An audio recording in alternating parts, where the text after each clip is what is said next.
Sering kita mendengar orang bilang, ya kasihan ya, dia lagi diuji sama Allah, dia sakit, dia diuji sama Allah, lagi miskin, gak ada kerjaan. Duh, kasihan dia. Kita lupa, ujian Allah itu bukan cuma sakit, bukan cuma miskin, bukan cuma kalah. Itu sehat juga ujian, kaya juga ujian, menang juga ujian.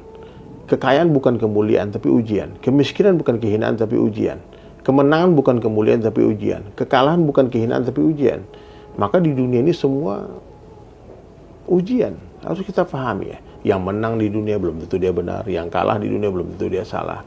Maka jawaban dari semua ujian itu dua saja. Kalau dapat yang disukai bersyukur. Kalau dapat yang tidak disukai bersabar. Sabar dan syukur adalah dua sayap yang akan menghantarkan semua kita berjumpa dengan Allah. Maka come back to your Allah. Sekarang juga kembalilah kepada Allah. Banyak-banyak bersyukur, Allah tambah nikmat. Kalau kufur, azab Allah sangat pedih.